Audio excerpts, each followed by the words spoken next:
Hello, everyone. Welcome. We are so glad to have you today. Um, Welcome to the student showing of COVID Monologues. COVID Monologue organizers are on the unceded land of the Piscataway peoples, tended to by the Susquehannock, Lenape, and Lumbee peoples, currently known as Baltimore, Maryland, the Kickapoo, Kansa, and Osage peoples, currently known as Kansas City, Missouri, and the Wassaho Nation, currently known as Lake Tahoe, Nevada. We ask you to join us in acknowledging these people, their elders past and present, as well as future generations. And we also ask that you acknowledge the communities of the unceded land where you reside on personally today. This acknowledgement to us and to you demonstrates a commitment to beginning the process of working to dismantle the ongoing legacies of colonialism. If you are interested on seeing what native land you are on, you can go to native-land.ca to see what land you're residing on.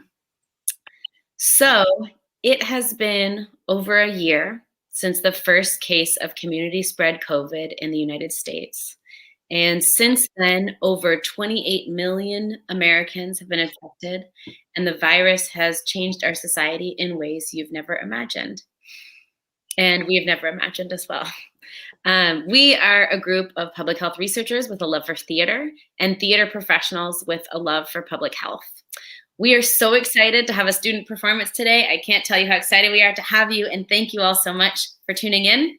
I am Genevieve Demai, and I'm the Artistic Director of Single Carrot Theater here in Baltimore, Maryland. I'm Sarah Nia Dharmaraja. I'm a public health researcher and theater artist based at Johns Hopkins. I'm Jess Rasp. I'm a partnering producer and theater artist on this project. In these challenging times, our goal is to bring artists, researchers, and you together in a deeper shared understanding of the pandemic's impact on society.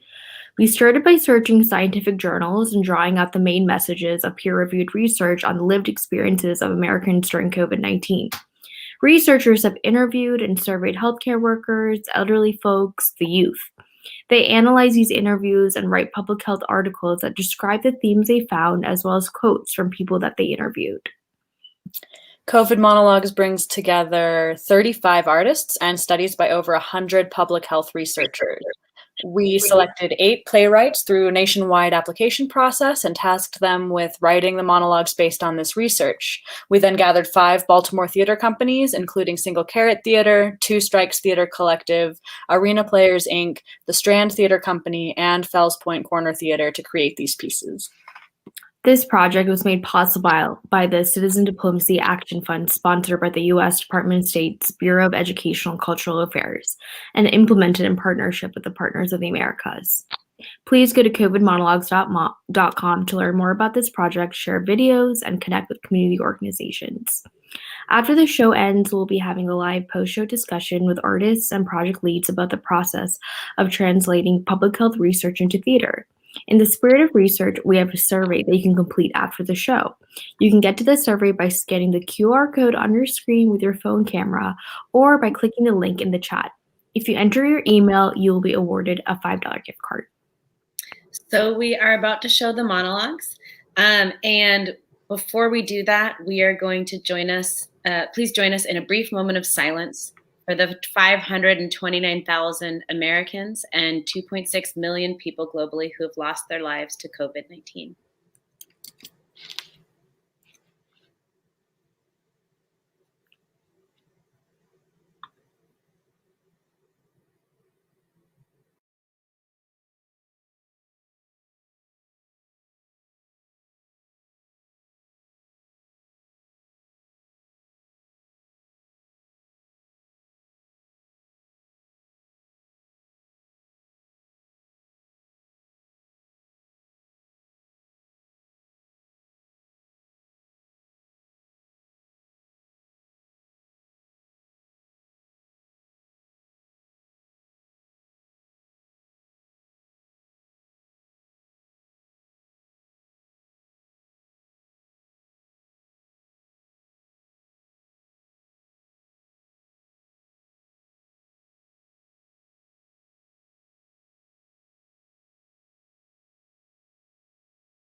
What has given these people the permission to think that they know better than science and every single qualified authority? This is the result of a media that nobody can trust. I still do not know the truth. But we don't even know how the virus is spread. A dear friend is in a coma with coronavirus.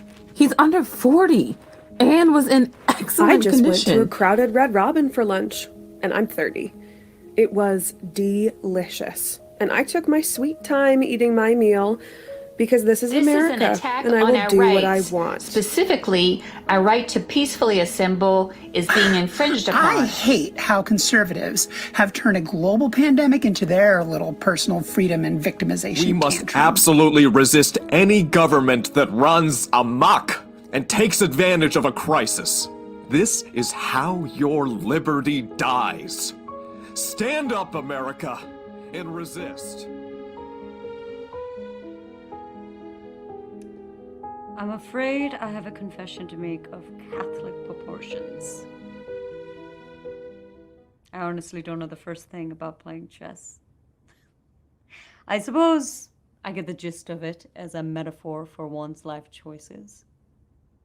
According to my Netflix binge watch of The Queen's Gambit, most chess pieces can only move up or down the board or sideways without any real sense of ingenuity. But there are exceptions where some can move diagonally and others still can magically gallop around the board in every which way, like horses, which I assume are the pieces that, well, are carved to look like horses.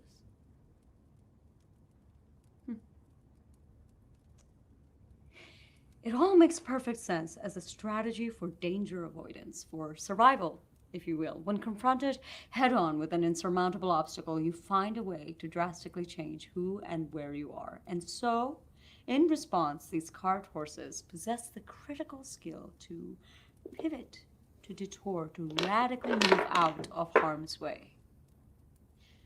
But what about us? How do we survive today when we're surrounded by all sides? When a pandemic's reach is relentlessly encroaching our lives from every direction, quietly oozing into every single nook and cranny of what your normal used to be. So then tell me, what then is your next move? Did you know in George Orwell's 1984, Winston, the main protagonist, is stuck in a totalitarian regime that controls every aspect of social life? What people say and who they say it to, how people spend each and every minute. It's all overseen and well documented by their leaders. And clearly, there are some literary parallels that can be drawn to our present day lives. But that said, even more intriguing to me is his central concept of doublethink. The ability to simultaneously hold on to two contradictory thoughts in your head and yet believe them both to be true at the same time. Call it a mental last resort, a cerebral shift to preserve oneself in a moment of extreme crises. Our collective response as a country to the COVID-19 pandemic and everything socio-political under the sun takes on a larger, much more alarming and cacophonous doublethink, particularly on social media. Constantly at odds and contradicting ourselves at every turn. Masks prevent the spread of the virus versus masks violate our civil liberties. Black Lives Matter versus all lives matter. Vaccination selfies versus disease parties.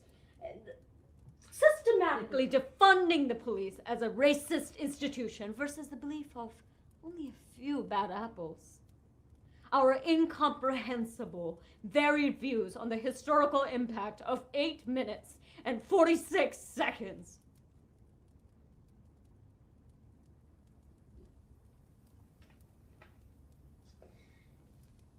People often like to use the simplified trope of a nation divided to describe us. That civil discourse is down the tubes, that a middle ground must be found.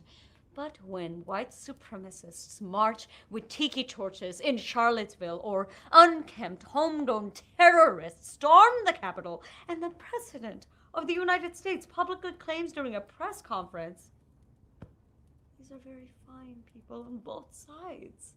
Or in a video tweet, go home now, we have to have peace, we love you, you're very special.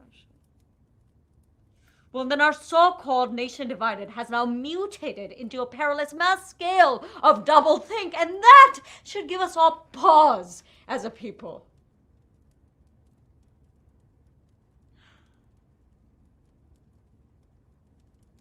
Biologically speaking, every living thing needs warmth from others. Even the biggest and most beastly of us. Wolves travel in packs, orca whales in pods, lions in prides, elephants in parades. Oh, how joyous it must all be. But how do we meaningfully curate our lives and congregate together when we are currently swamped in isolation?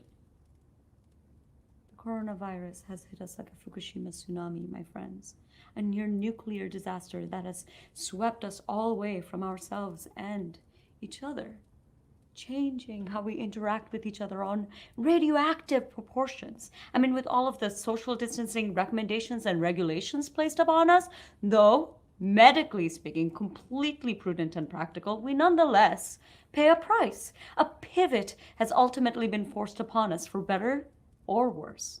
Taking on Zoom meetings in your underwear, or Facebook posting of our latest dinner concoctions, juice-filled focaccia with broccolini and squash blossom. Mwah! Really?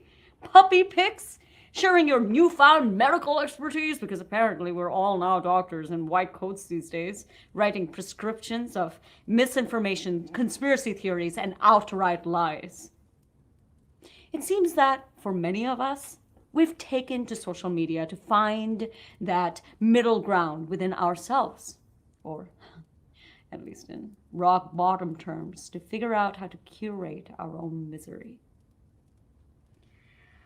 Ironically, numbers often have a way of naming things that words cannot, identifying trends from 30,000 feet that a poetic paragraph cannot. For instance, did you know social media platforms have seen a 61% uptick in usage as people try their best these days to stay intimately connected with family, friends, and colleagues? It's true. Tin Can and String, like Facebook and Instagram, have seen a 40% increase from February to March 2020 alone. And communication apps like Messenger and WhatsApp have seen a 70% increase during this period too.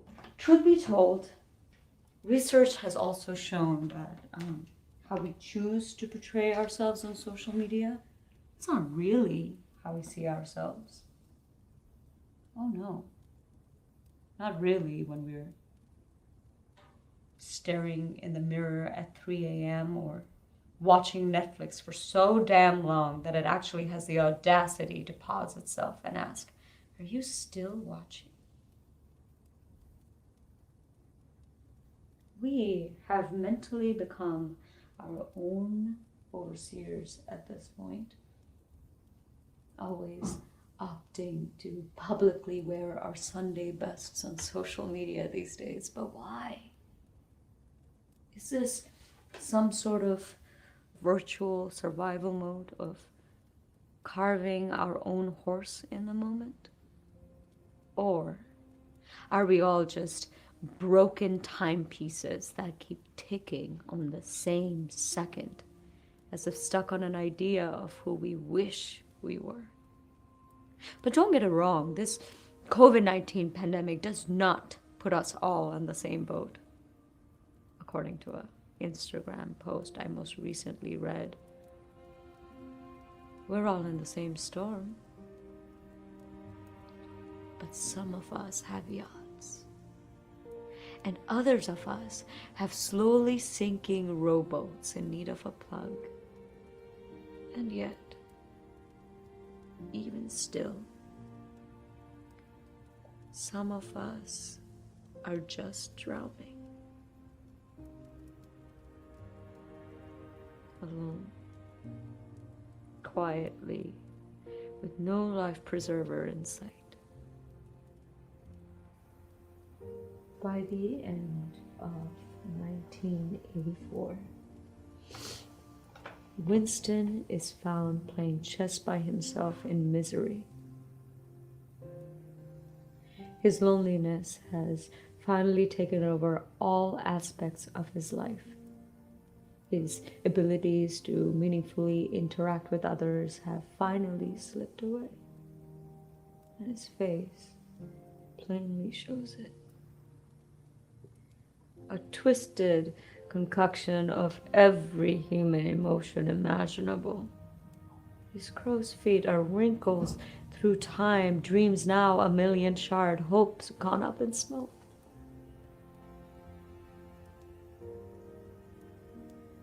He is lost in himself. He has lost who he is. Winston can no longer see his next move, but worse, he can't even see the board.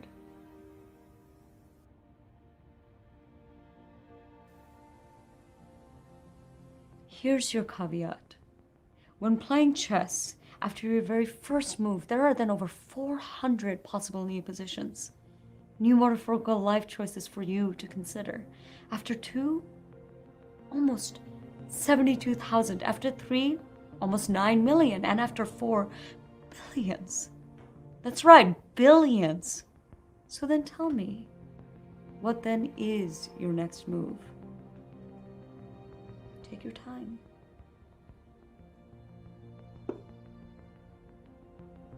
Think it through.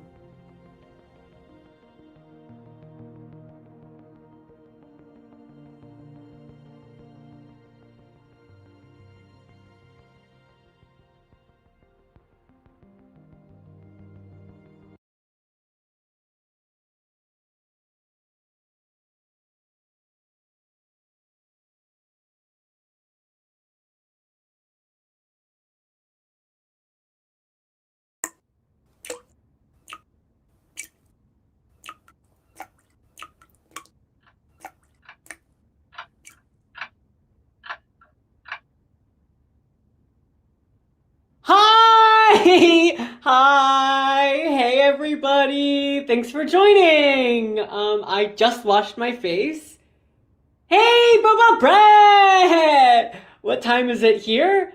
3:02 p.m. I'm gonna record some POVs later, so I figured I would just do a little get ready with me live. So you all could see how I get ready for these things, and we could just, hang out. I don't have a lot planned, so we can just chat. I'm gonna play the supportive out queer character in these POVs, so I'm not gonna do anything too bold, just, what I would normally do if I was casually going anywhere anymore. Yeah, so I'm gonna start with just a little foundation because we want to be poreless. We're just gonna erase those pores. What are your favorite POVs? Let's see. Lately, I've been watching a lot of Your Korean Dad.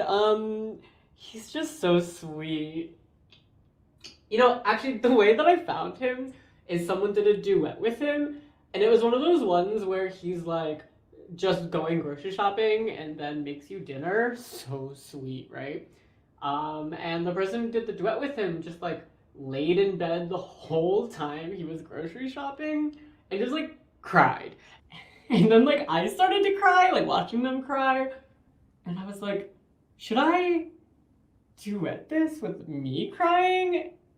But then I didn't because I started to laugh because like it's weird, right? Like I don't cry in front of anyone, like period. Like I don't go to therapy or anything. Like, I mean, there was like a counseling center at school, but like none of my friends went. I don't know. I'm like kind of uncomfortable. Like I don't know anyone who went. Like none of my friends go to therapy. And like now with the pandemic, I'm like stuck at my mom's house and like maybe I would do it at home, like do the whole online thing, but I don't know. My mom is like not super supportive of me being queer and like I love her a lot, but she's really unsupportive. And, she would have to pay for it. And I would just be so afraid of her, like, overhearing or, like, asking about it. And I, like, definitely don't cry in front of my mom. Like, ever. But, I don't know, doing it on TikTok just felt, like, fine. Like, not weird, which I guess is weird. Oh, thanks for the gift, Candy B! Oh my god! Everyone check out Candy B! Yeah, so I just did my brows with the pencil, and now I'm just gonna put on some mascara. My mom, she is like an essential worker. So like, yeah, the pandemic has been like really hard on her. And like, I guess I'm worried a little bit because like the virus is scary, but like my mom's out in it like every day. And I guess like it's part of why I love her. Like, maybe she can't fully accept me, but like she really loves people, And I mean, I don't think people really think of it that way, or at least no one did before the pandemic, but she's out there taking care of people, and people are the worst right now, like, especially in Texas. Like, everyone refuses to wear a mask. Like, people don't believe it's real, and, like, the other day, someone yelled at my mom, like, as if she came up with the virus, and, like, when my mom told me that, I thought she was gonna cry. She didn't, but, like, yeah, I don't know. My mom's, like, just, like, really afraid of getting COVID, but, like, specifically giving it to me. Like, she's always worried about, like, work and me and, like, I don't know, what work do I have to, like, worry about, like, online classes? I'm gonna put some texture in my hair with just a little leave-in conditioner. Oh my god, thanks for the gift! Rick Splee, Mac Attack, thanks so much. Everyone make sure to check them out. Has school been hard? Oh yeah, god. Ugh, I don't know how other people are handling it, but I'm just like not. Like, I just like cannot focus. And like, I like online. I am very online, like, obviously. But yeah, I don't know. I just like can't focus on it. Like, I feel like I learn more from history TikTok than I do from my classes. Like, I like failed like 3 out of 4 of my exams like really badly. And like that got me like rethinking my whole like major and like my entire life. And I don't know, it's just like crazy. I like feel like my professors are giving more work than they did when we were in person. And like a lot of it is just participation, like, did you watch the lecture? Did you take notes during class? But I don't know, it's all just like compressed. Like, it's just really messing up my like sleep schedule. Like, I stayed up late a lot when I was at school, but like I was doing work, like I really was. But now I'm just like up all night scrolling TikTok or watching YouTube or watching streamers, and like then I'll wake up so early, or I'll like, I don't know, go to bed like really early, but then wake up really late. I don't know, it's all just so weird. And like, I don't even know if my mom will let me like go to school if it's in person next semester, which is like its whole other worrying thing. And like, I get like she's scared, but like, I don't know, I just like haven't seen my friends in months, and like it's just my mom and me here. I'm just like stuck with me and my mom. And I just have like no queer people to talk to. I mean, except you beautiful, beautiful freaks. But I don't know, text and DMs and FaceTime, it's just not the same. I've just been thinking lately, like, I wish I had someone to, I don't know, just been thinking about, like, where am I gonna be in 5 years? And, like, how much time have I actually lost during all this? I'm like, how do people, I don't know, like, how, oh crap. I guess my mom came home early. I'll catch up with everyone later. Hopefully I'll still be able to record these POVs and get them out soon. Thanks for joining, everyone, and thanks so much for the gifts. It means a lot to have people to talk to. Bye. Mwah.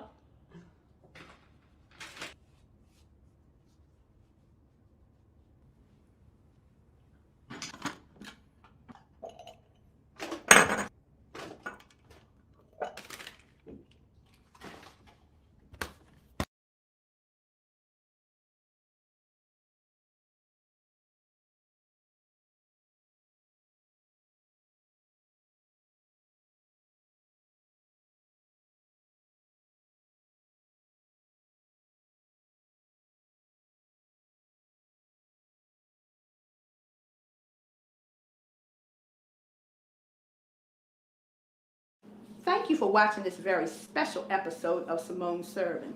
Make sure you like and subscribe because I have new videos coming out every Monday, Wednesday, and Friday. Until then, stay blessed and stay safe.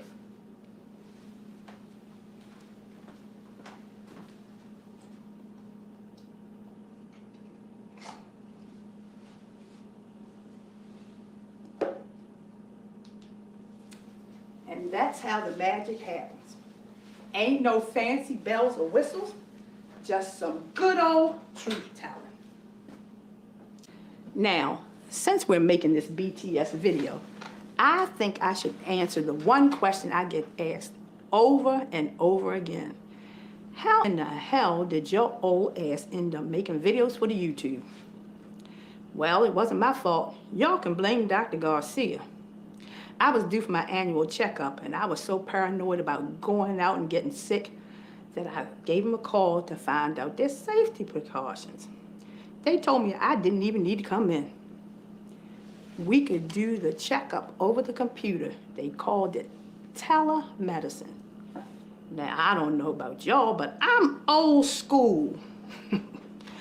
I like seeing my doctor face to face, make sure ain't no alcohol on their breath or some funny business happening. But people are out in the street acting a fool, so I thought, why not? First, I had to get my grandbaby to teach me how to get my computer hooked up. Once I did, I felt like a whole new world opened up. Just so y'all know, technology ain't never been my forte. When I grew up, you had to turn the channel, you had to walk over to the TV and turn the knob. Don't know nothing about no iPod, pad, or whatever they're called. These kids nowadays grow up with these gadgets attached to their bodies 24/7. Walk into any pediatrician's office, and you see all the babies holding some kind of electronics. The only technology you're gonna see me with is my CD player. Spinning a Luther Vandross greatest hit CD. Bum bum, bum bum, dum dum dum. Bum bum. Let me stop messing with y'all. So my grandbaby Lexus told me that I could learn all kinds of tips and tricks off YouTube. Child, that was all I needed. Taught myself all kinds of things.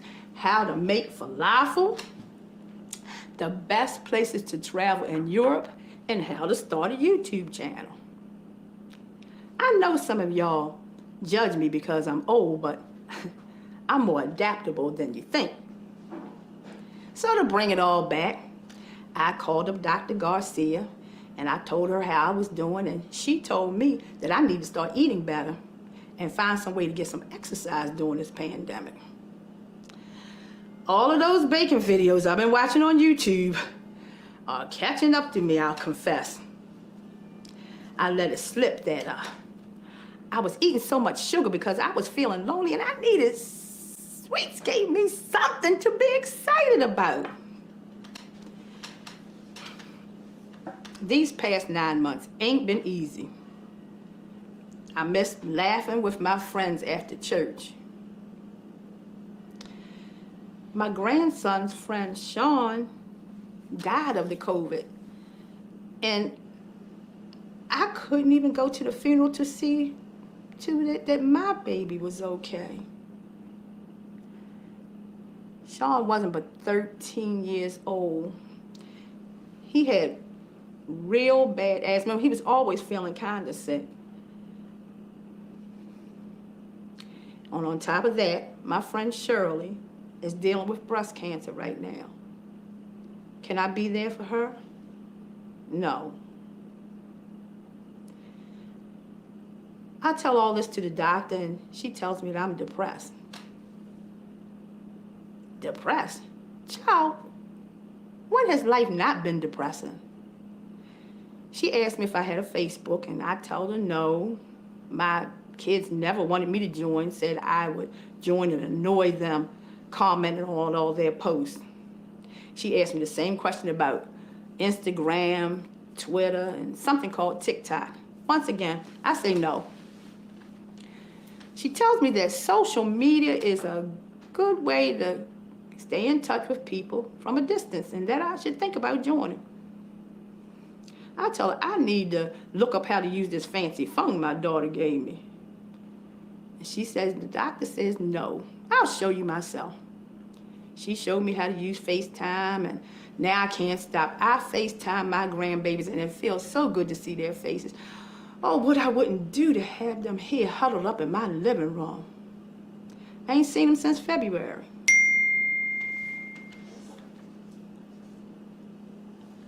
Oh, look at that. I already got my first comment. Hey, Simone. Love your positivity. Thank you for being a shining light in these dark times. Boy, ain't that just the sweetest? I gotta give a shout out to my fans all over the world.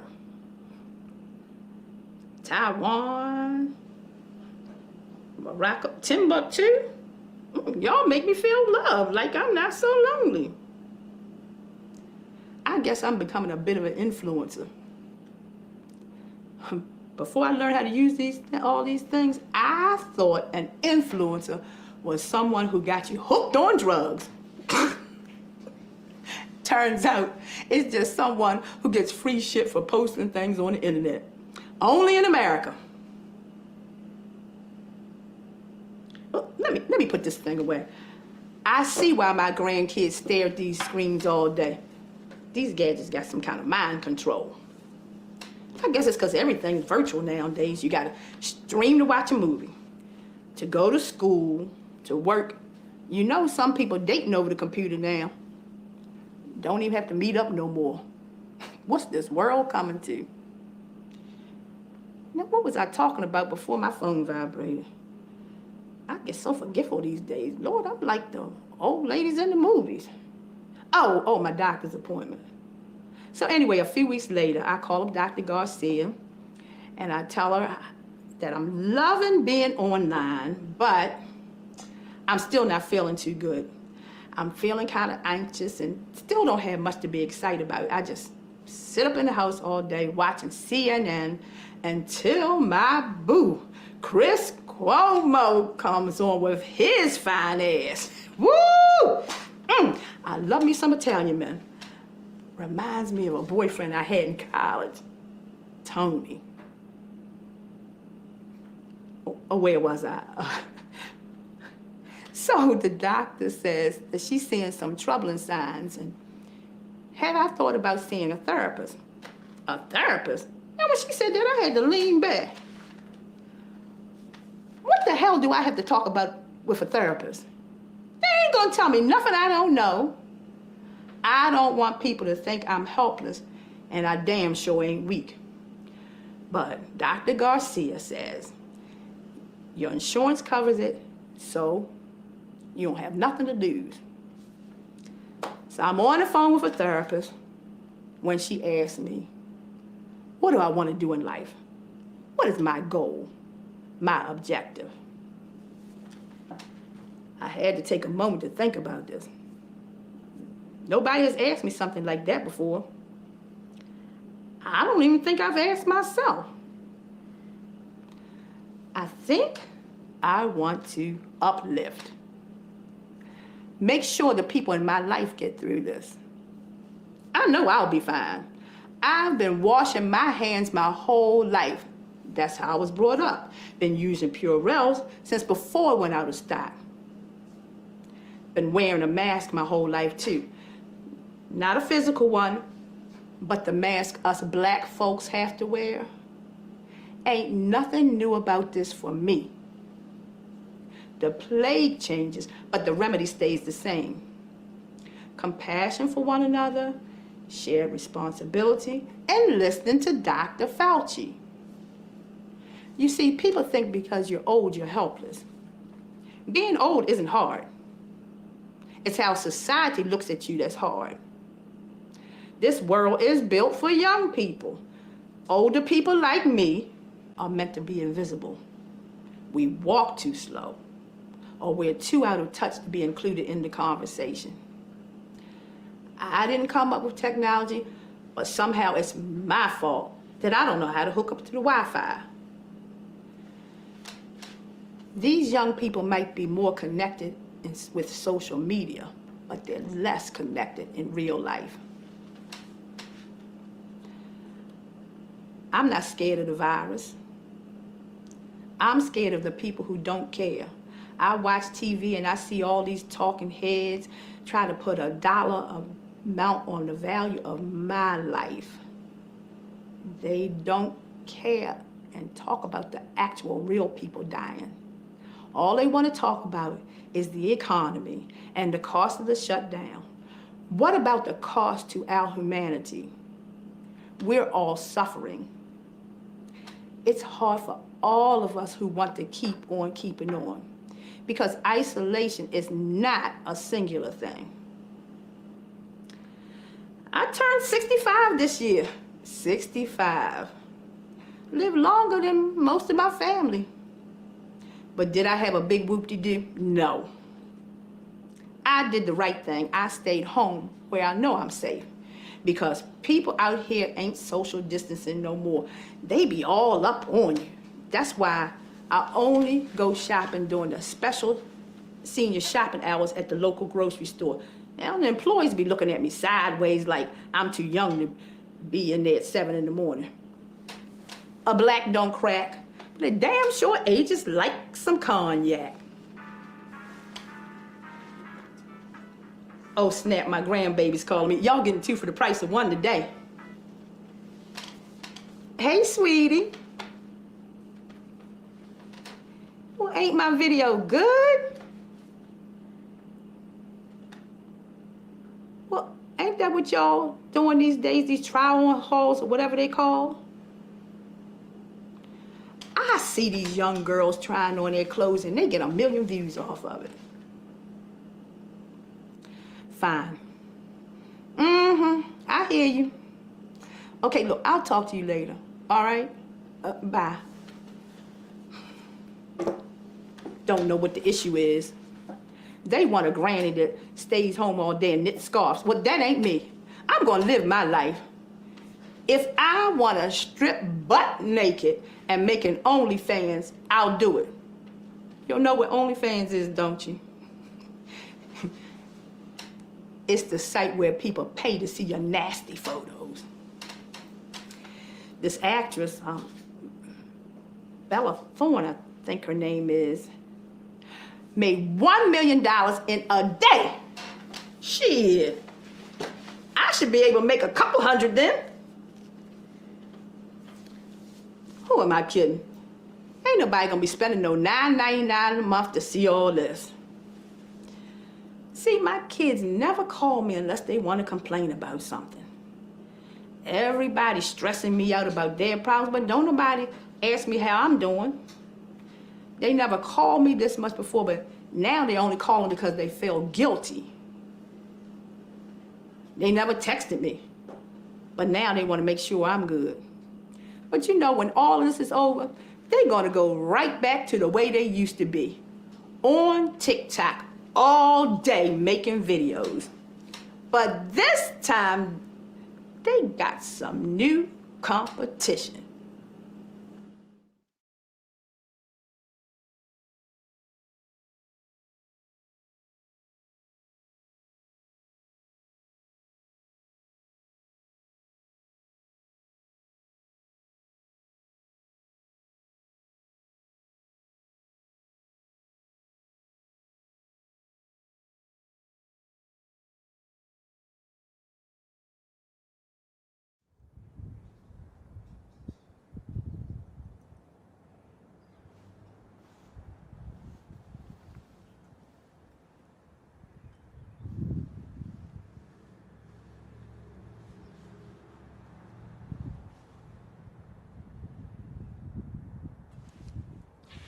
What up, folks? I got you some new updates from the epicenter here itself in the NYC. First off, total shout out to my bro Jorge for hooking the stuff up with some authentic ass NYC bagels.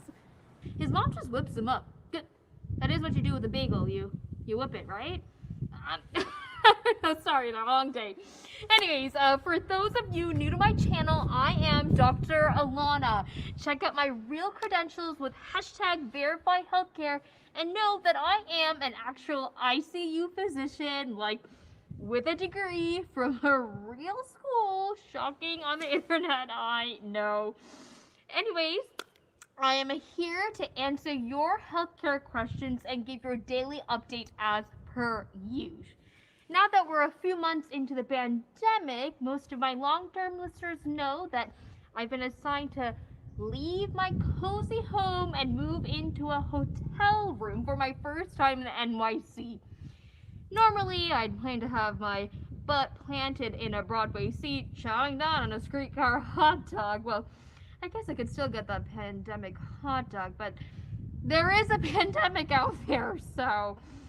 Anyways, I picked up something new today at work, and it was not COVID. It was a dance for TikTok.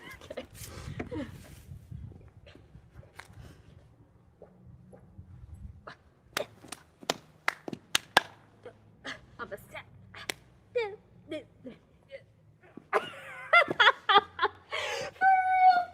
though. Oh God, coming home to that sweet 7 p.m. clap on the street. Now, chlamydia, the applause, I see you in the comments. Dude, people are escalating that shit up. They're using pots and pans. Some guy whipped out an air horn. What will tomorrow bring? A sax solo? A string quartet? And you all know Dr. Macho because I complain about him constantly. Dude, guys, he fucking cried. Real man tears because he heard those cheers. I did not know he had it in him. Okay, we have a question from at Mudbutt70. What keeps you going through all the chaos? Well, MB70, I'll tell you. It can sometimes feel like I'm living in a movie out here. Like, it's eerie. You know, when we get back to the hotel, there's just like no one on the street and a lot of stuff isn't lit up and it just feels like post-apocalyptic.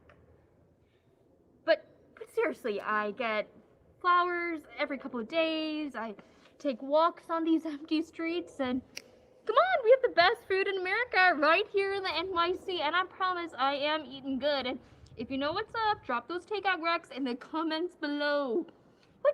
Which reminds me, you won't believe this, guys, but some dumbass had a resist medical tyranny sign outside the hospital today. Like, what? Like, TBH. I didn't actually read the sign, so I thought it said something about a Tyrannosaurus Rex, which we all know is my favorite dino, but for real, sick people could see him outside the hospital windows and everything. Shameless, man. And I know what else made my day today. We got a huge shipment of homemade masks today. Like, I was a little dubious at first, like, who made these, and did they wash their hands before touching the fabric, but I loved them. They were gorgeous. We wore them. Thank you so much to Carla Johnson from Sioux City, North Dakota. Lady, we were reusing that PPE till it was nasty. Who's really the hero here? And not to mention, huge shout out to the janitorial staff, restaurateurs, waste collectors, food harvesters, grocery store workers. You are the real MVPs. You're picking up the trash, you're cleaning the roads, you're just keeping the city running. We signed up to hang out with sick people in medical school. You all did not.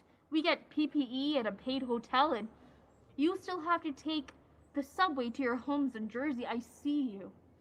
Oh, okay, and I see you at Cats for Life 97. I heard hospitals were taking PPE from freaky sex cults. Is that true? I would refuse to use whatever came from those people. Well, Cat Hoarder, that's 80% comment, 20% question, but I will take it. Yes, we did receive donations from some fetish communities, and honestly, I feel like that just points to how crazy this that we're taking people's sexy time props for our patients and all. Honestly, maybe an N95 will be turning all of us on by the end of this thing. Okay, at Nurse Joan 99. Oh, hey, a fellow healthcare worker. What up? Okay. Honestly, so thankful for telemedicine right now. What would we do without it? Dude, I know. I FaceTime patients to their fam on rounds. If you would have told me that I would be teaching an old dude how to Zoom with his fam on rounds while his charming 90-year-old wife is nonchalantly changing bras in the background. Yikes. Okay. Okay, at MockDoc8. How can you participate in a conspiracy like this? Shame on you for using your platform to advocate for the CDC, Center for Disinformation and Control. Fuck you.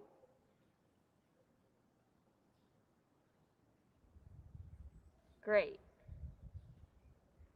Well, Mock Doc?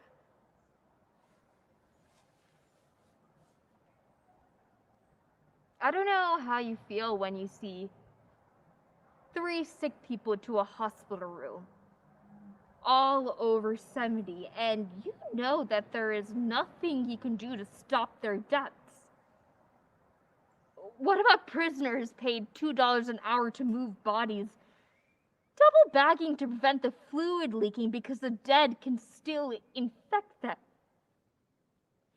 Sprinkling coffee on the coffin so that you can't smell the dead, and mass grave sites filling in 2 months that were supposed to last all year long. Why aren't we showing more of that?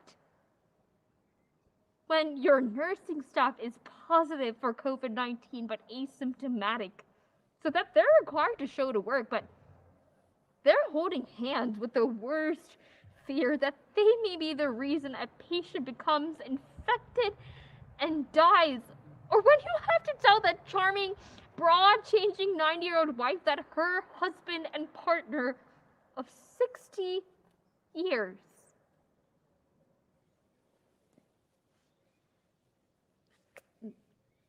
unfortunately passed several hours ago. No one could be in the room at the time. We had other emergencies. We are sure he was as comfortable as he could be.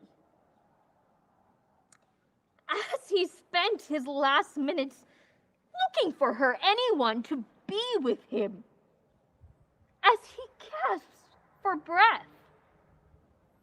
How about how there's just no time to process stress, and that how we can't even see our own children because we're afraid that we might infect them, that we're scared our toddler might not recognize us when we get home, and how he keeps calling for mom because he doesn't understand what a fucking video call is. We feel disposable. Just like the PPE they tell us to reuse and reuse and reuse and throw away.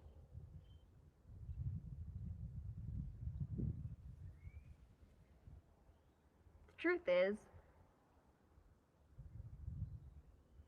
I'm not a hero. And I hate being called one. I didn't agree to this in med school. Heroes? They have a choice. They choose their task. I didn't choose this. And I can't even tell you if this goes on for 6 months, we'll be out of energy. Our standard best of care will be to put you in a room with other sick people and hope that you might make it. We might not even have energy to hope anymore. You put all the responsibility on healthcare workers. Like, if you just support them, then this will just all go away. But our hard work means fucking nothing when you choose to see people, not wear masks, and generally mouth breathe over everything. That's on you!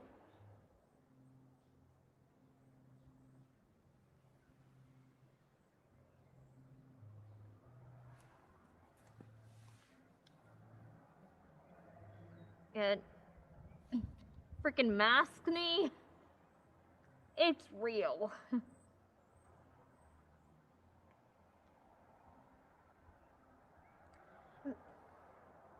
I'm sorry, guys. I don't know how to tell you that this is real.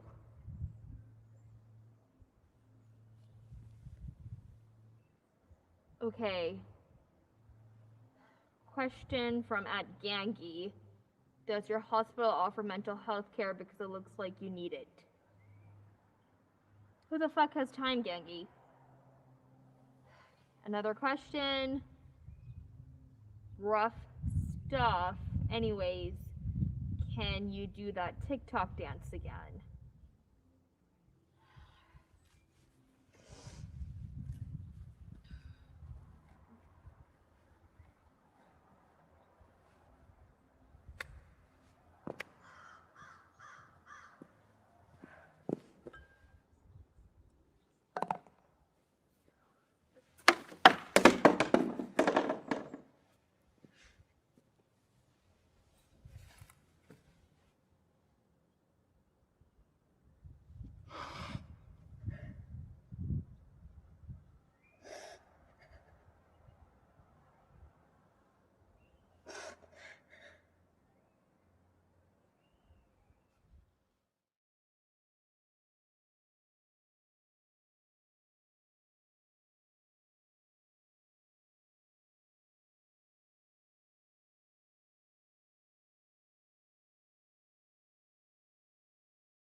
Hello, members of the Grace Church Community Council.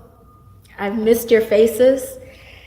Pastor Marks, thank you for opening the chapel to host this important meeting about COVID-19. They said we could gather together in small groups, so here we are, guided by Spirit and by the strength of our leadership. Amen. Amen. I also want to give thanks to the Lord that I am alive today. As you all know, I am a nurse by profession, but some of you may not know that back in March, I tested positive for COVID-19. No. Yes. It was such an eye-opening experience. I told the doctor I was in pain. He did not believe me. I said I was in pain, and he underestimated me. Why was my pain not real? Why did he think I was imagining my pain? When in fact, I know that my pain is centuries old. I told him that I couldn't breathe, that every time I took a deep breath, it felt like 1,000 needles were piercing me through my chest.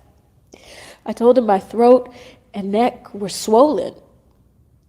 He asked me if I was suffering from any stress. I said, well, who isn't? He then said in a nonchalant tone, Naomi? Did I say that right? Great. It looks like it's just a panic attack. I said, no, this isn't anxiety, sir. I can't taste anything, and I lost my sense of smell. He then asked me about my pre-existing conditions and family history.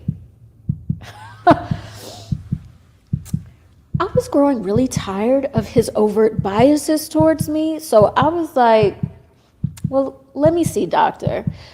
I got conditions embedded into my DNA that I ain't even asked for. Meanwhile, I'm living a healthy life. I can't say much about my family history, but I do know that it's comprised of systemic racism, poverty, redlining, food apartheid, PTSD, and trauma. He then interrupted me with, I'm guessing that also includes diabetes, high blood pressure, cardiovascular problems, asthma, and depression, right? I looked at him real hard and said, Doctor, you may not recognize me, but I work on the 3rd floor in pediatrics, and I know we have a limited supply, but you need to test me for COVID-19 ASAP. He was like a deer in headlights. He left the room to grab a COVID test, and all I kept thinking about was if I was a regular Black patient, he would have sent me home with a psych referral. He came back in, shoved that swab up my nose, and told me to go home and quarantine for a week until I got my results. A week. Now, mind you, this was in early March, right before DC started shutting down. So I panicked. I was out of sick days, I already took my vacation, and I only had one personal day left. The White House had just declared a global pandemic, and I am an essential worker. If I don't work, will I lose my job? And if I get really sick, who's gonna feed my 3 kids and my diabetic mother with dementia? I'm a widow, and I got family down south. Who was gonna help me? How could I quarantine at home without putting my family in danger? They weren't trying to give me a bed at the hospital. And when my results came in positive, they just told me to quarantine at home and to come back if my symptoms got worse. But where was I supposed to heal? By the grace of God, I stand here today before you as a survivor who had a generous coworker who let me quarantine in her guest bedroom. And while I was away, my mother's home health aide volunteered to work longer days and even slept over some nights. She considers us family. Even my oldest son, who just turned 17, stepped up and took care of his siblings. Lord knows how scary those days were as I laid up in a strange bed, not being able to fully breathe. But I thank God I had family who looked out for me. This is what community does, my people. I gathered us here today because I need you all to realize that what we are experiencing is a capitalistic pandemic. It is imperative that we take immediate action. But before I go on, let me ask y'all some validating questions. Raise your hand if the following is true for you. Once your hands are raised, please keep them up high in the air. How many of you have ever felt that your healthcare institution did not prioritize your health? How many times did a doctor refuse to give you pain medication because they didn't think your pain was severe enough, even during childbirth or a major surgery? How many of you have faced health discrimination because of your pre-existing conditions? How many of you do not trust this government? That's right. Every hand is up, and it's within reason. Why should we trust this government with our health? Amen. Remember when all those nurses were furloughed back in April? I wasn't one of them, but I was disheartened by the fact that the hospitals were firing nurses during a national health crisis. This is because hospitals are businesses, my people. That's right. And just like a business, preventing bankruptcy during a pandemic means you must cut costs like staff salaries. And here's the catch-22. Some sources revealed that many hospital CEOs were pocketing extra money. If you're wondering how that's possible, just look at the CARES Act. For those who are unfamiliar, the CARES Act is the Coronavirus Aid, Relief, and Economic Security Act, which designated a total of $175 billion for COVID-19 response efforts. It offered reimbursement to healthcare entities for expenses or lost revenues. Hospitals were allocated $100 billion from the act itself, an additional $75 billion in loans from the Paycheck Protection Program. Interestingly enough, most of the multi-million-dollar PPP loans were granted to private and nonprofit hospitals with less than 500 employees. Not surprising, huh? However, the real downfall of the CARES Act is that funding allocation was based on past revenue.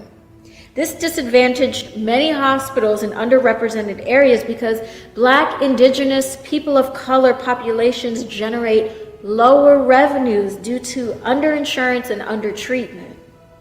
This is why the hospitals in our communities are receiving less relief right now.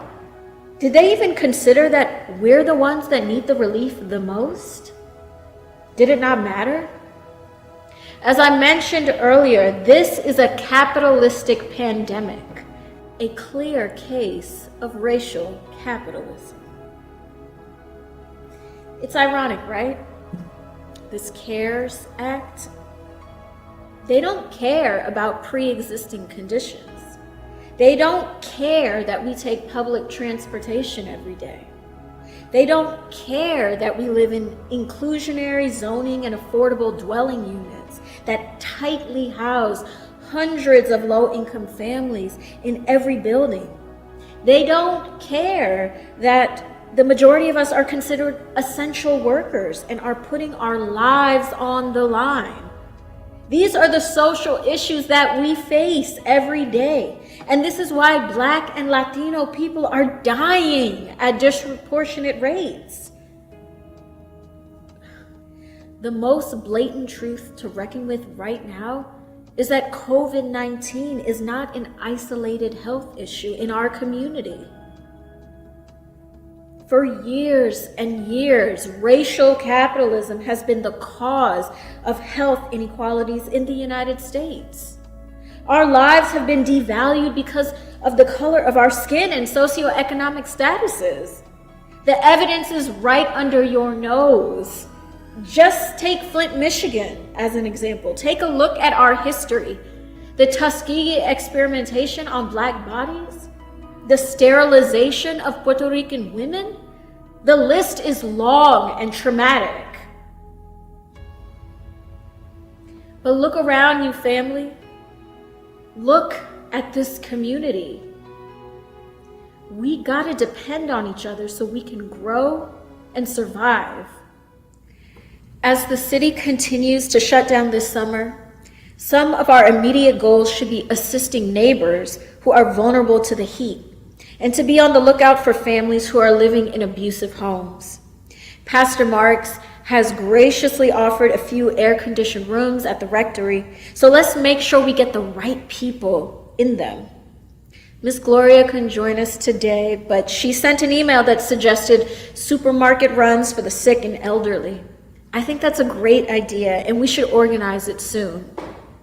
Underneath your chairs, you'll find some cards and pencils. Let's take a few moments to write down some ideas about other services and programs that we can offer. And if you got any fundraising thoughts, those are welcome too. I'll give you all about 5 minutes to brainstorm, and then we can share our responses. Good idea. And family, I just want to remind you that we are descendants of survivors. Let's keep our faith strong and fight this thing. Let's work towards building a future that values Black pain. Amen. Tell them. Yes, sister.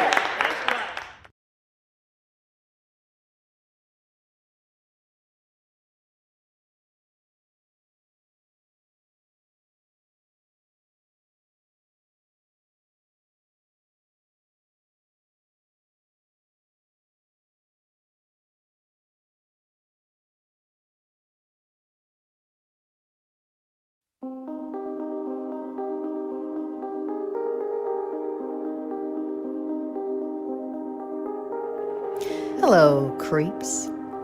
It's me, obviously. Welcome to Scary Science, episode 74, Headspace. I'm sending this out into the universe in this, the year of our Lord, COVID. In case you're curious, yes, I am in actual hell, trapped in this rat hole with the biggest, filthiest rats, my brothers. This is why people murdered their families in those dusty old Victorian novels, because families are the worst and probably deserved poisoned tea cakes or getting suffocated by doilies or whatever they did back then between fainting and rubbing arsenic all over their face. The Victorians were dark. Someday we'll talk about trepanning. So very dark, my darklings. But now, I kind of get it. Anyway, in case you're like, why are your thoughts turned to murder, Angel? This is why. This morning, I was up early reading the Times and the American Journal of Medicine, and some other scientific journals, also Femme and Splatter, because science and horror and fashion and feminism are my jam. I'm multifaceted and complicated. Don't judge, or do, whatever. I obviously don't have accounts, so I'm like so poor, but paywalls are just suggestions, right? Right. Information should be free. As you know, I'm a big super fan of Tsai Ing-wen, president of Taiwan, first female head of state, all for gay marriage, universal healthcare, free Wi-Fi, totally into her cats, and she's killing it on the COVID shit. I mean, don't get me wrong, I'm all for Jacinda Ardern of New Zealand. She's got big environmental chops, and y'all know that makes me woozy with the crush vibes, but Tsai Ing-wen is my girl. Contact tracing. Yes. I'm gonna grow my hair into a bob, get clear frame glasses, and be her. So, this morning, I read a study in the Journal of Applied Psychology about how women-led nations have managed to control the virus more efficiently. Which was like, right? About time you all said it, though. States with women governors have had less COVID-19 related deaths than those with male governors. The numbers were there because of all kinds of factors, like women knowing how to navigate crises and build coalitions, which is true. I mean, for example, I'm a girl in an American patriarchal crap high school. My whole life is navigating crises. And I built a coalition between me and the kids in 6C to avoid the lady in 12B who drinks too much peach schnapps and wants to cry on you. We have a whole system of code words and hand signals. So yeah, women are super at these things because survival.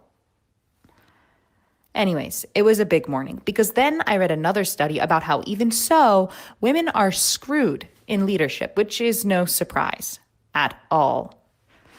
You all remember I ran for class president last year.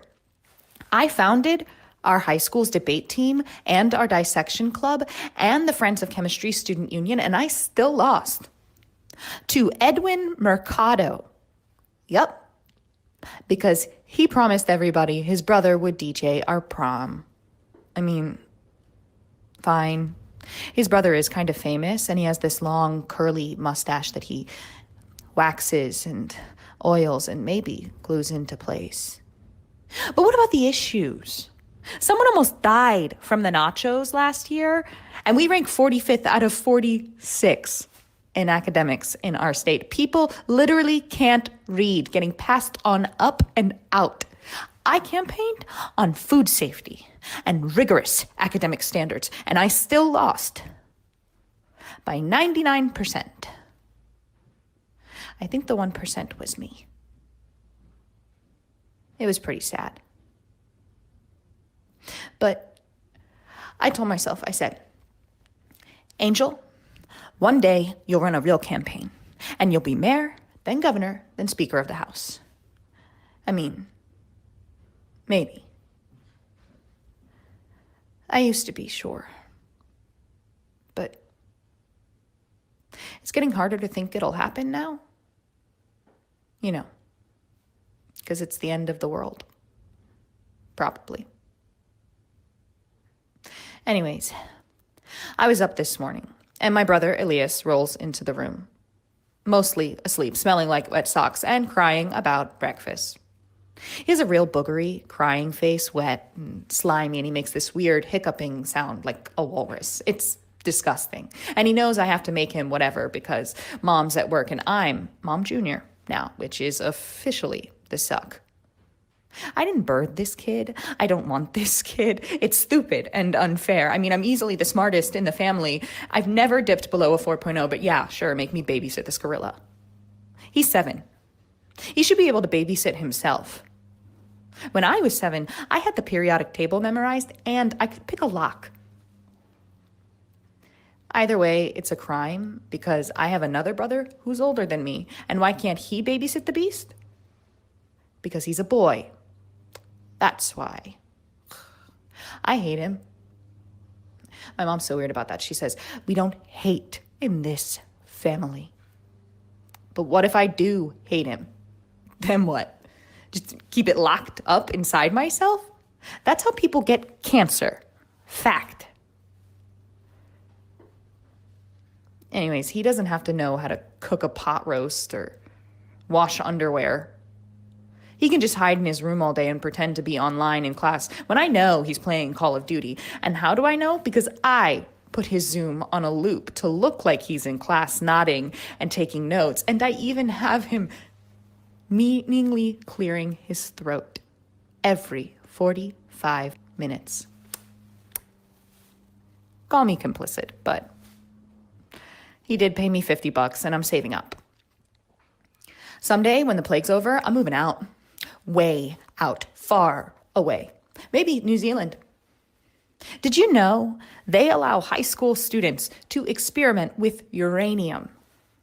And they were the first place to allow women to vote, and they have kiwis and volcanoes.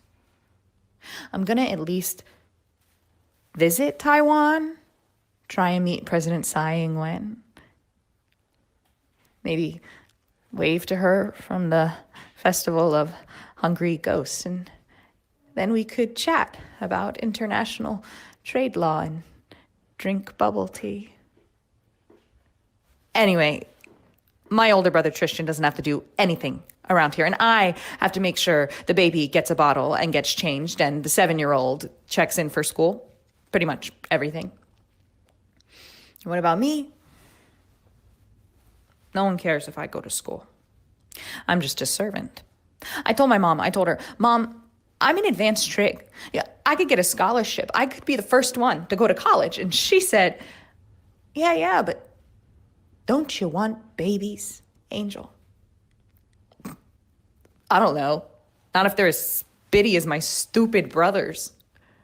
I mean, it's just us. My dad's been gone since my brother was born, and if you knew my brother, you'd understand. He's almost 100% stink. The rest of him is fart noises. Anyways, who knows where our dad is, and my mom pays for us all just working at the grab and sack.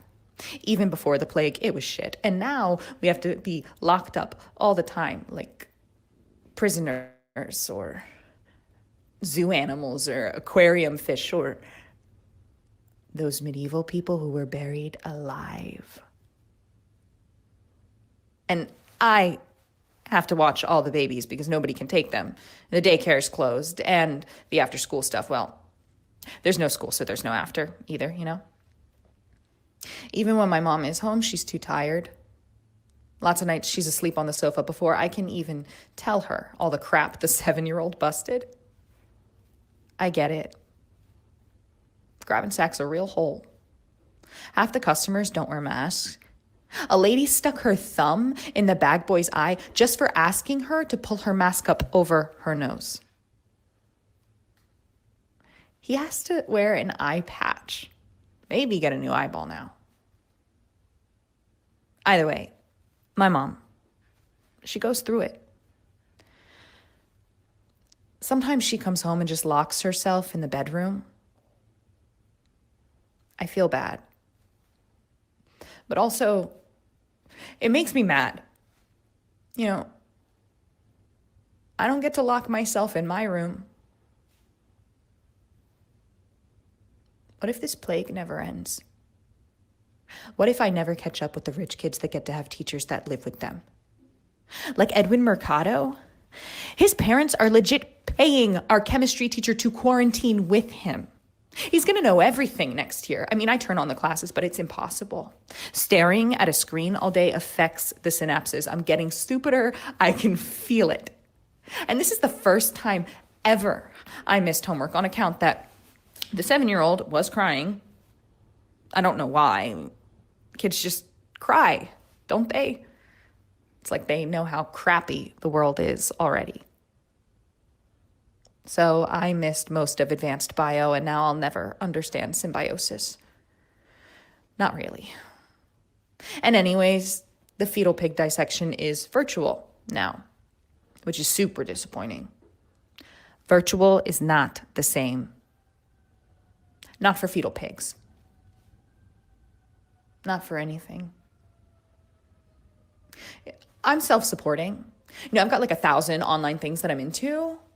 Dinosaurs, beheadings, yellow fever. But I miss actual things. My best friends don't text back. It's like I'm on red for days. I mean, maybe we're not even best friends anymore. It's like I'm on a spaceship circling around all the fun things we used to do, and I can't touch any of it. If this is ever over, we'll all be different. I mean, I've had like 5 different hairstyles, and I can bake Irish soda bread, but I never wanted any of that. Some kids, they've snuck out, you know, to parties. Which is disgusting. I mean, you really need to drink warm beer next to someone doused in Axe body spray so bad that you'd kill your whole family. Gross. But just because I wouldn't be a plague rat doesn't mean I don't miss everything. The other day, I started crying, thinking about first period gym class. I had like a hallucination of the smell of gym mats, that musty, sweaty smell of generations of kids suffering. And I lost my shit. I hate gym class. But it was normal. Just normal. Awful. Not like awful now.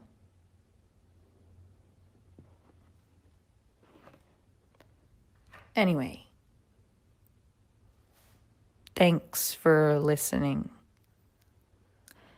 I'm gonna get on with the podcast now. Episode 74. Can you transplant a human head? Should you?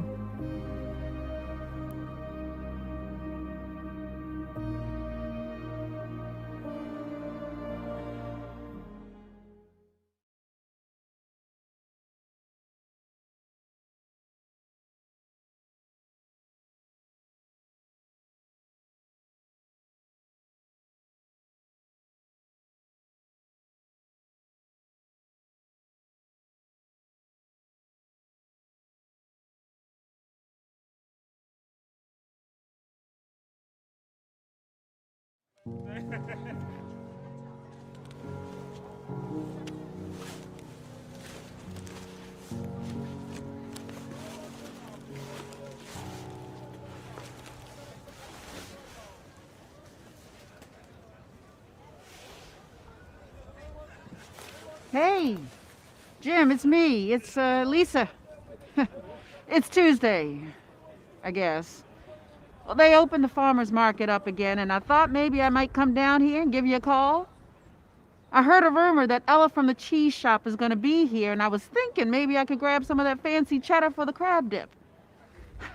Whole supermarket was out of cheese. You wouldn't believe it, all the empty shelves. Couldn't even get the shredded kind in the bag.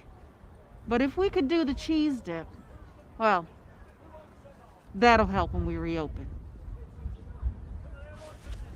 6 feet. Keep your distance. Sorry. People are ignorant, walking around with their noses hanging out. Now, I'm standing right here near the sign that says Farmer's Market, Wednesday. Shit. I told you it was Tuesday, didn't I? I must have lost a day. Don't worry about us. I know you worry about all of us. That's your job. You're the work dad. But I'm fine. I have hand sanitizer. You know, I was afraid to leave my building, all those door handles. I put signs on the door saying keep open. Would you believe they sent out an email saying that open doors are a hazard? I wanted to march in there and let them know that all of life is a hazard. But I got smart. Oh, I got gloves.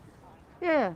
Vince stole these from his work when they laid everybody off. Now, you can't see, but everybody is jealous of me. Yeah. Vince got laid off, too. We are back on Snap. I thought, well, when he got that job with the bus company, it was a good job. I thought things were made. But if the commuter numbers don't go back by June, well, it's permanent. Now, I know it's not your fault, and I know you're going to get the restaurant open just as soon as it's safe. I just never thought that. Well, you helped us out before, and we were doing okay. And then this happened.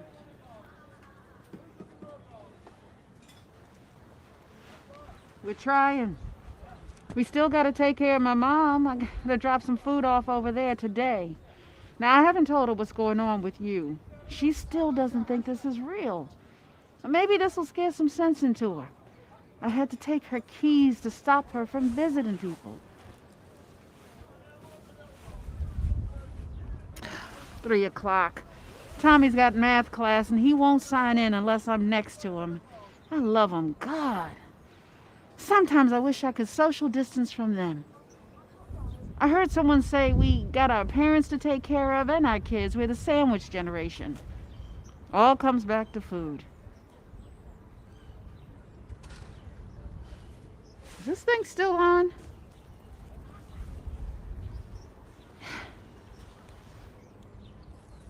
It's weird being here. Just hearing the background conversation. You don't really get that on Zoom. And people are keeping their distance. Mostly. We all know we gotta look out for each other. No one's coming to save us. Oh, I ordered the kids McDonald's last week. I know, me, gourmet chef and all, and I'm feeding my kids that crap. Eating healthy is expensive. And all that food stuff is cheap compared to eating right. My kids, though. Oh, they went to town on that Big Mac. Faster than they gobble up crab cakes. It shows you. Oh, I got a text message from Heather, sous chef, 4 years ago, remember? Yeah, everybody wanted portobellos, and we kept trying to figure ways to work them into the entrees. I hadn't thought about her in years, but she texted me. She said she was out foraging for mushrooms and she thought about us. I never even thought about that. Finding food and eating it. I mean, it's different for her. She knows mushrooms. If I tried it, I might poison my kids, feeding them some roadside mushrooms.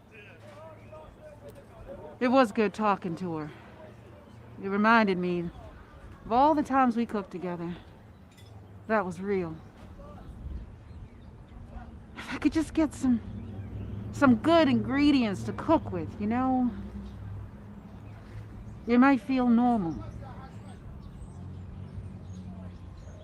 You know, I am gonna buy that good cheese, if they have it. Ella said she was here. She checked in on Facebook. I hope her booth takes snap. I'm joshing.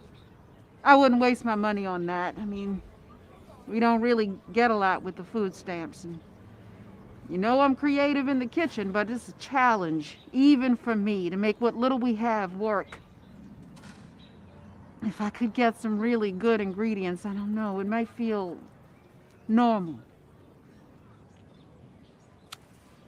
Anyway, just give me a call when you can and when you wake up. I don't know. I don't really know what to say, Jim. I know I'm rambling. It's surreal. You work with someone for 15 years. You see him each day, and then one random Thursday you leave work and you might never see him again. You know I'm better at cooking than I am at talking. And if I could, I would cook you baseball-sized crab cakes. Old Bay, garlic, all the seasonings. Deborah said you lost your sense of taste. Well, no virus ever stood up to my cooking before. Rest, okay? Deborah's worried that when you wake up, you're gonna think, shit, she took me to the hospital. I know you don't like people taking care of you, but you gotta let them, okay? You gotta let them do whatever they need to make you better. Don't worry about bills or the restaurant. You just get off that ventilator, 'cause you can't eat when you're on it. You know, I am gonna buy that cheese. It'll be worth every penny to see you eat it once you've kicked COVID's ass. We'll cook again soon. Deborah, thank you. I got the Cash App you sent, and I really appreciate it. We have to take care of each other, you know? Don't worry about the bills. We'll put together a fundraiser when the restaurant reopens. I'll start planning it. Something to look forward to. I think it was good for him to hear about the restaurant.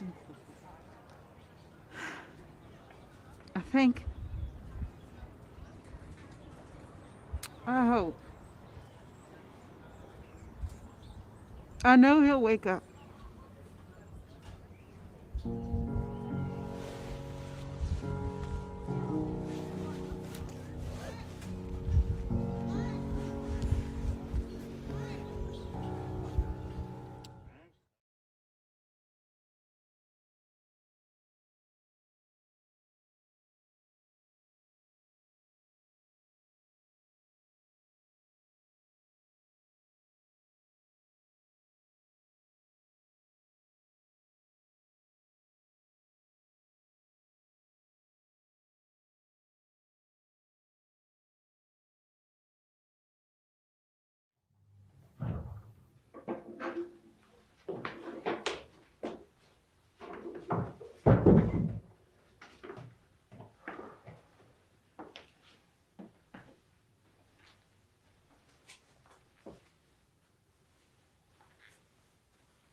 Leave it to you to die of the wrong disease during a pandemic. Come on, man. It's 2020, not 1986. You're supposed to die of COVID, not AIDS, dumbass.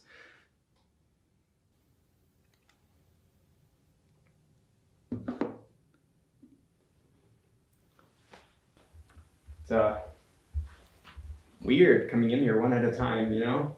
I mean, couldn't I just steal the urn? I'm not saying I'm going to, I'm just saying I could. Whole line of people out there. It looks longer because of spacing, but you know, you'll be hearing shit like this all day, like so sad, so much potential, we'll miss you, blah, blah, blah.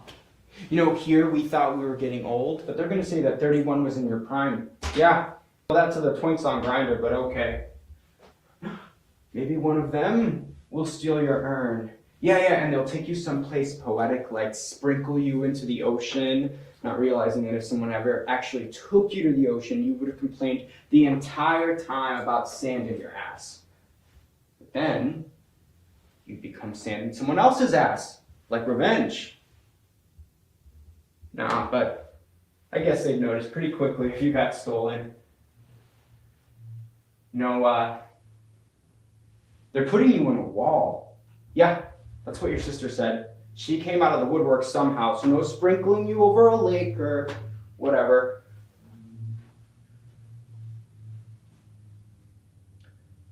Listen, Johnny isn't out there, so don't look for him.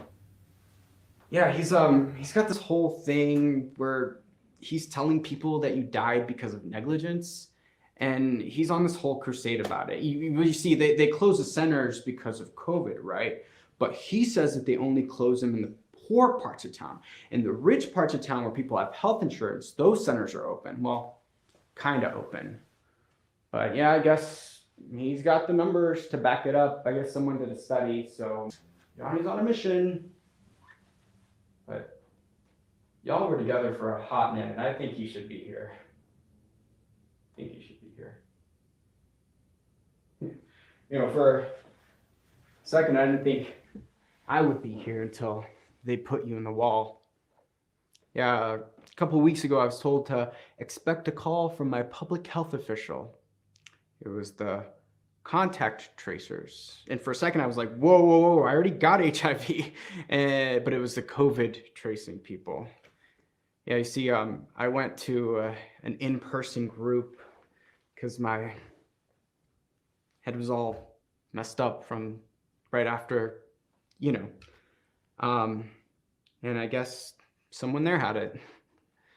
And then I got a second one of those calls in 5 years. But I'm good. No Miss Rona.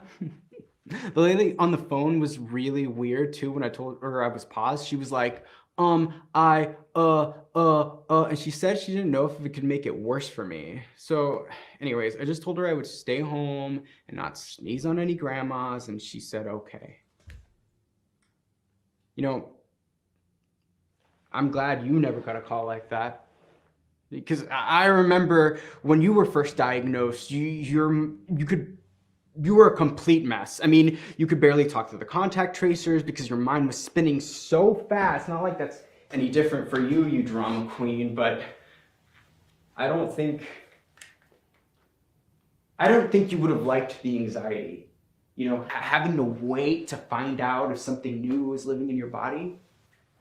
You know, but with COVID, the scare's not the same.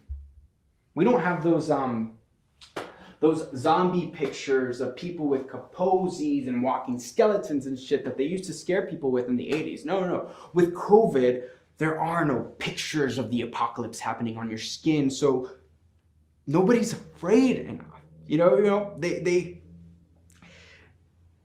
didn't need to socially distance us. No. Everybody just ran for the hills on their own, talking about being clean and disease-free and staying away from us lepers. Yeah. The governor didn't need to tell people to do that. They did that on their own. They knew to stay away from the guy with HIV. So, maybe you wouldn't have freaked out so bad this time. Maybe that's not a good thing. But anyway,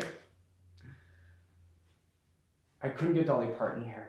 I know, that was your one request, and I feel you, but she didn't answer my call, so, you know, but it did get me thinking. Do you remember the time we tried to go see her, and we drove all the way to Memphis, not realizing that Dollywood's on the whole ass other side of Tennessee, would have been closer to us too. We could have driven 4 hours. Instead, we drove 10 to some rundown Target parking lot. That's the last time I let you plan a road trip. But I remember, you know, we us settling down, trying to get comfortable and trying to get a couple hours of shut-eye because there was no way we could get to Dollywood and get you home on time for you to get to work. And I remember just looking at you and seeing you leaned back in the driver's seat, and I was getting comfortable in the passenger seat. And some asshole was spray painting from the wall across from us. And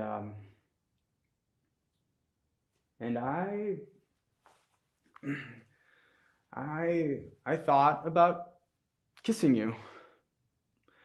But you were with Johnny, and even though I don't get your whole old man thing, like, I don't care what you say, the guy does look 50, but I got you. You know, I don't think Johnny's right about the closed centers killing you. I saw you falling off. I've seen you go through some serious, moody phases when depression hit you because you acted like a whole child, even if you don't want to admit it or not. I didn't know it could get so bad if you stopped taking your meds. Like, I don't get how someone does that. Like, HIV is not a death sentence anymore. It sucks, and it'll eat your paycheck, and worse if you don't stay poor enough for government assistance, but you're not supposed to die. I mean, look at me. I'm in the best shape of my life. I've never been to the doctor so much, you know? You found a way to die. You must have. And I think it's easy for Johnny to go run around blaming the closed centers than it is to realize that it was your own doing, whether you meant to or not. It was you.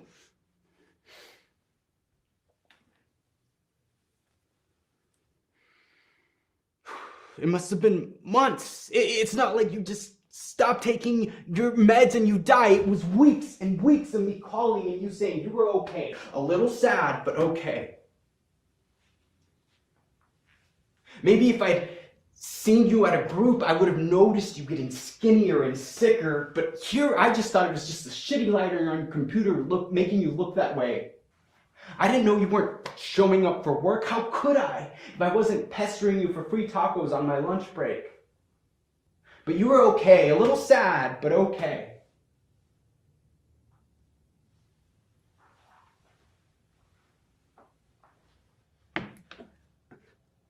You know, I called Johnny after I came to see you, and I saw that you were all, you know, and he didn't say anything for a while. And then he said that he knew so many kids that died of AIDS during the crisis that he doesn't even remember their names. And then he hung up. I guess when you're the only one that makes it out alive, you're not ready to turn back around for no one. But I think you should be here. Oh shit, I've been in here too long. Listen, man, I don't want to do this. I don't want to have to come see you like this. I know it's not about me, but I don't want to have to come see your name and some cement on every birthday or every anniversary. So fuck it. We're doing this. We're going to Dollywood.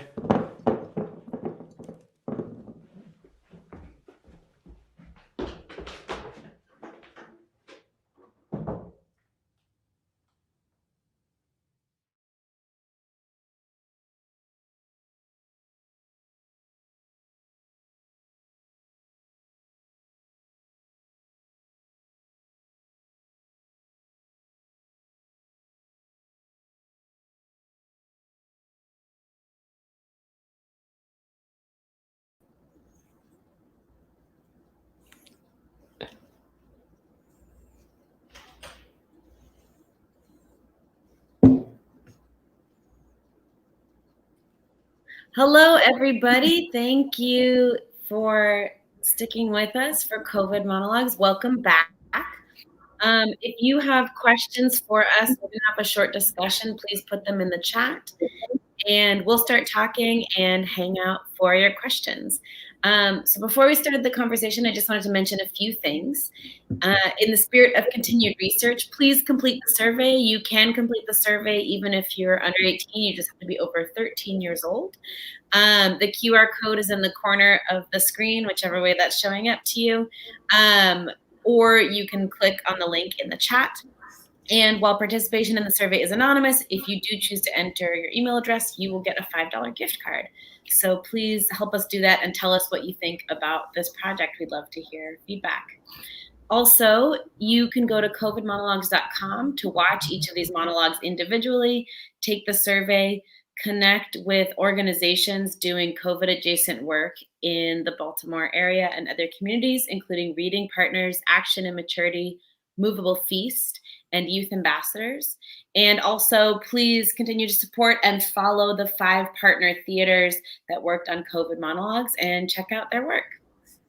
So we have some artists with us. And also, if you don't have questions yet, but you just want to share thoughts, feelings, comments, what was resonating with you, please feel free to add those to the chat as well. When artists, when I introduce you, just give a wave. We have Lane Stanley, who wrote The Wrong Disease that you just saw. Jess Kim, who wrote Dance of the Dead Inside, plus Jess Rasp, who directed that piece and is also a project lead, and Serenia, who performed in the piece and is also a project lead. And we have B. Claymeyer from who performed in Get Ready With Me, and Sean Reddy, who wrote How to Be a Carved Horse, the first monologue, which also I directed. So I think I'd love to start with, for all of you out there, basically Serenia and Emily, who's another project lead on this, took public research articles, research that scientists have done and public health researchers have done about our world during COVID, and organized them into different topics. And then we gave those articles and those topics to the playwrights, and they were tasked with creating stories out of those articles. So I would love to hear first from playwrights what that process was like for you, where that was challenging, where it was exciting, and how it was different from other things you might work on as a writer. And anyone can chime in however they wish. For me, it was a really fun process. I was given the public health worker kind of category. So hospital workers, nurses, people on the front lines in the medical field. And I actually used to work in research. So I had a couple contacts and I used the research that Emily and Serenia had pulled, but I was also able to call some friends and do kind of one-on-one interviews to inform the monologue. And so I learned so much about how so incredible my friends are and like how amazing their work is in public health and kind of fighting their own fears while they had to go to work when we didn't know much about COVID-19. So for me, it was not only like crafting the monologue professionally, but it was a personal kind of exciting time because I learned so much about these people who really are heroes. Sean or Lane, any thoughts on that? You know, I feel like it was an amazing process. I think part of what I was trying to do was find kind of larger universal trends and thinking about my own children. I have a teenage daughter in high school and a middle school son, and thinking if my themes were social media and COVID, and really thinking about levels of isolation and having conversations with them about how they have been struggling in the last 12 months, which I think a lot of students out there can relate to in terms of how are we maintaining relationships is something that we need to think about. And then also, how are we maintaining healthy relationships with ourselves, right? So this was something that I think a lot of you guys could probably add a lot to this discussion, much more than I could, you know, as an old man. But I think like, that was where I wanted to pinpoint a lot of the research. As you tease it out, you can really find a lot of gems in terms of how we're all trying to maintain and live our lives, right? What about you, Lane? Yeah, it was definitely a unique process in some ways. A lot of my writing I will draw from personal experience and from research that I conduct myself, usually like through interviews, either formally or informally. And so when you're engaging directly with people or it's from something that you've experienced, the human element is already there. Whereas in some of the public health research, you know, it's a little more quantitative or it's packaged in a different way. And so it was a different exercise in terms of like, okay, this is what's happening. What kind of story would that make in someone's life? You know, was something to figure out for me. But in both cases, you know, you're starting with a blank page and then you're bringing facts from the world into that in some way and figuring out what's important to convey. So it wasn't too, you know, it had a lot in common with all writing that I've done in the past, I suppose. I would love, Serenia, I know that you and Emily are other project lead who are on the public health side of this, spent a lot of time looking at research articles that have come out in the last year. And I would love to hear more about your process in selecting articles and sorting them into topics and how you arrived at the 8 topics that we presented today.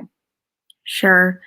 So the thing about public health research articles during COVID is that a lot of them are coming out really fast about a lot of topics. So usually research is split up into 2 different categories. So you have quantitative research and then you also have qualitative research. So quantitative research is looking at statistics, numbers, that kind of thing.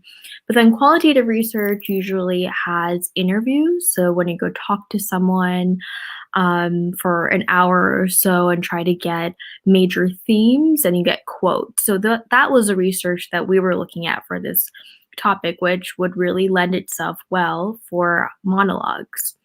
So first we looked at all the literature, all the qualitative literature on COVID, and we saw, I don't know, maybe close to 60 or something in November. And the thing about COVID research is that it's just growing every single day.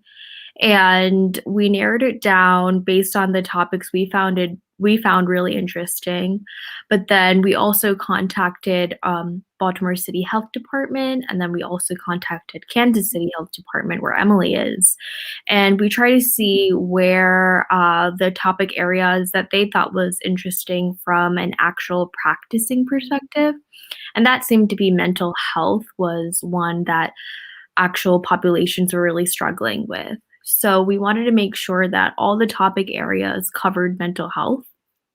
And I think you can see that through the monologues that you all just watched. So we have a lot of theater students. I know we have some students who aren't theater students and some students who are theater students.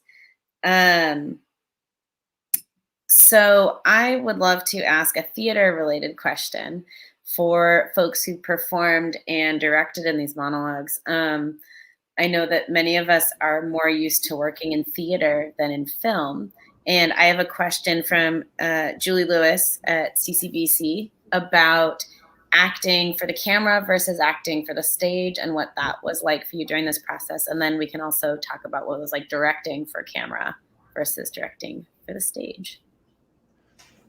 Yeah, I mean, it's very different. It was very exciting.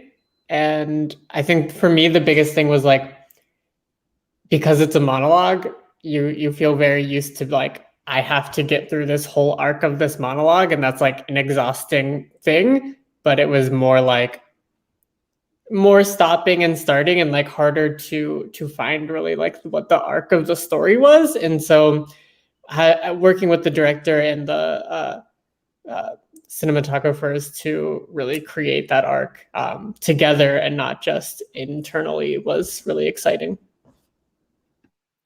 I think for me, it was definitely challenging. I have done a couple of film projects before, but I'm definitely more well-versed in theater. And I think where my focus was and who I was speaking to, especially doing a Instagram live, was really tough. And looking right into a lens versus like looking at an audience or really not even acknowledging the audience when I'm on stage was really a challenge. And I think also another thing that I realized I couldn't control was the edit of it. That was up to the directors, that was up to the videographers, the editors, versus in theater, I think as an actor, I have a lot of control in how it's actually perceived to an audience, the final product. So that was interesting to work with. Jess, do you have anything to add there as a director? Sure. I don't know if this answers the question directly, but what I was interested in for this project in particular is capturing the moment that the monologue took place in. Ours took place maybe in April, towards the beginning of the pandemic. And so putting ourselves back in that emotional place of, because we remember what it was like in those months. It was a different kind of fear. It was a different kind of looking at the landscape of what our lives are going to be like. And so returning to that space and trying to capture that sentiment of April in that moment was really challenging and interesting for us as a creative team. Also, this is an ongoing story, and there are more and more COVID monologues that can be told as we move through this pandemic together. Yeah, and I'll also say, as a director, and I won't speak too much for Surasri Das, who is in the monologue I directed, but I think for everyone, because of COVID, we did all of our rehearsals virtually until the day of shooting, for the most part. And so I know for that, there was also this like figuring out on the spot when we only have a very limited amount of time to shoot these. We definitely, any of these 10-minute videos in a normal film shoot would have taken a full day. And we had a few hours for each of these. And it was also the first time any of us had been in the room. So we didn't have a lot of time to rehearse in the space. And we were all trying to keep socially distant and have PPE and have as few people in the room as possible. So with all of that, I think there was this added hurdle and this added challenge And I really commend all the actors for just kind of being thrown into this and be like, hey, we've kind of figured out the blocking, but not really. And let's just figure this out and take some shots and go with it. And so I think it was, it was exciting to be doing something together, and also was this kind of big challenge because with either a film or theater, you would just have a little bit more time in those locations and in the space and with each other to rehearse physically in person. Zara from Carver Center asks if we thought the virtual setting enhanced or helped our pieces in any way. I'll personally chime in. I'd love for other people to chime in too. I think the fact that they're films and they can live for a long time and people can continue to watch them and share them. And we also got to work with people who are all over the place. I mean, Jess is actually in Lake Tahoe, and she directed, and we did the shoot with her on FaceTime. And so I think there's something actually really exciting about them being virtual, because they can just have the potential to reach way more people than they would in person. I kind of feel the same way. When Emily and I were writing the grant, and around April, May, we wanted the actual performance to be in February, and thought at that point, might actually be in person. And when I realized that they would have to be virtual, I was a little bummed out as a theater person, but I think I'm really pleased with the end product, them being kind of these short films and them being these monologues. Having a film monologue really feels like a confessional somehow, and really like one-on-one conversation and insight to what these people are experiencing.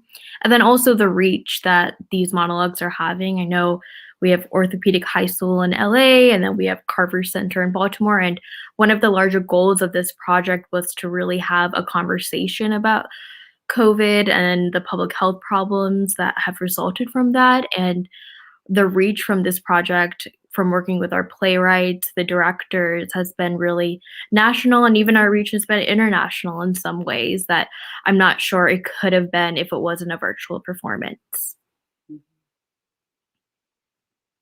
I don't know if playwrights, you have any thoughts to add on that? Just seeing, I know some of you work both in film and theater, and monologues are kind of a whole different beast than is typical in film. If you have any thoughts that you want to add to that question.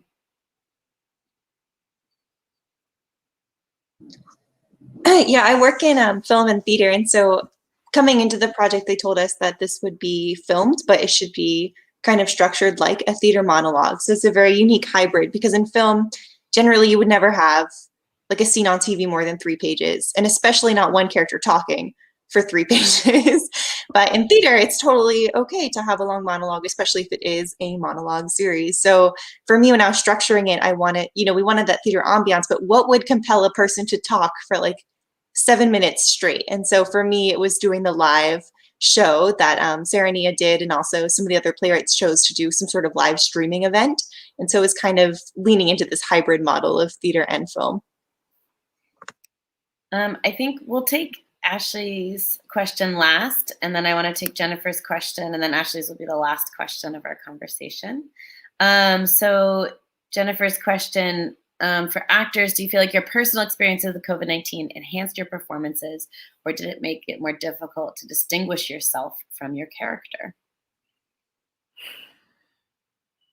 And I guess another thing could also be just kind of anything you felt like you had in common with your character, things that you felt that were different from your character that you may want to mention. I think for me, I'm not a healthcare worker, but I think the fear that they were talking about really transported me back to the early days of the pandemic, where everyone was really scared. So I definitely use that in my performance. And I think also the frustration that she felt in people not complying with rules, people making it difficult for us to move past this, was something that I used in the performance. And I think at one point the character says, if we're in this pandemic for 6 more months and being in this pandemic for a year now, it made me realize, wow, we've actually really passed that point and everyone is really exhausted. And if this character only really knew how bad things were going to get, was a little haunting. And I think I definitely added that to the character and the performance.